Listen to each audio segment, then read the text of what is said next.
On October 14, 2014, a change in the weather on the Annapurna Circuit led to a number of deaths near Thorong La Pass and one of the biggest rescue missions ever done in the Himalayas. On the Annapurna Circuit, 43 people died because trekkers didn't talk to each other or take care.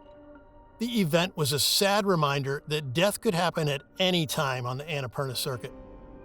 Today, we'll talk about the Annapurna Mountain tragedy.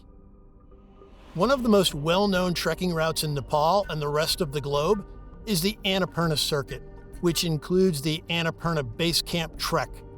It's also regarded as one of the world's most beautiful and fascinating journeys. But it was not so attractive for the 43 people who lost their lives to Annapurna's harsh weather and heavy snow. A week before the disaster, there were reports that the weather on the mountain was starting to shift and that there would be strong winds and storms. On October 12th, the weather began to alter. It is therefore wholly disturbing, dangerous, and different from earlier in the week. Notwithstanding the bad weather forecasts and warnings from others, more than 160 hikers ventured out to cross Thorong La Pass.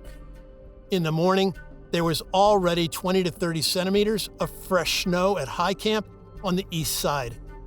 The visibility was not yet alarming, though giving some hikers optimism about making it across the pass.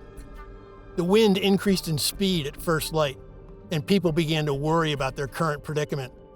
The hikers start to understand that they're caught in a difficult situation.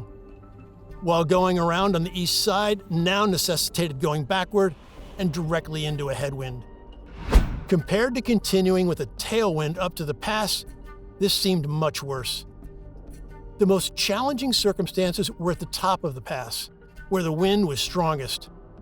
The current was amplified by the nozzle effect of the topography, which funneled the wind within.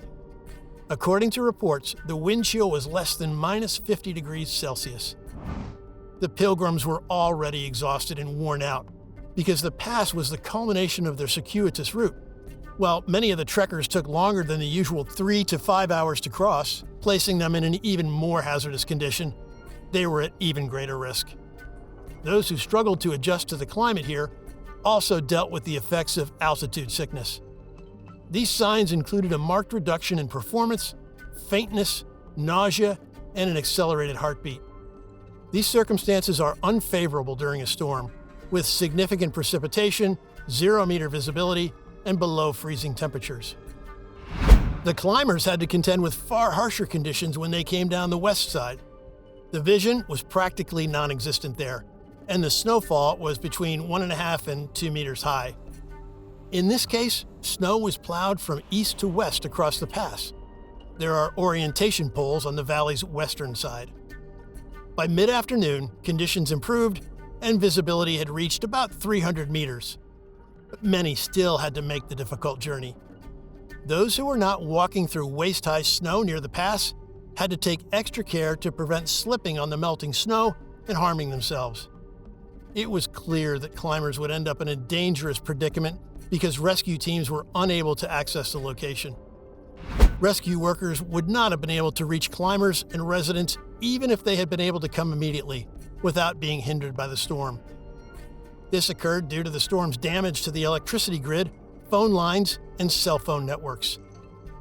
The extent of the disaster's damage took some time to become apparent. 17 persons remained missing after 3 days. Ultimately, 518 persons, including more than 300 hikers, were saved. 43 people tragically passed away. At the Annapurna Circuit, October 14, 2014, was a terrible day. That day exemplifies how quickly Mother Nature can transform a pleasant journey into a dangerous and disastrous event. What do you think of the video? Let us know in the comments below, and don't forget to like, share, and subscribe to our channel for more thrilling stories. Thanks for watching. See you next time.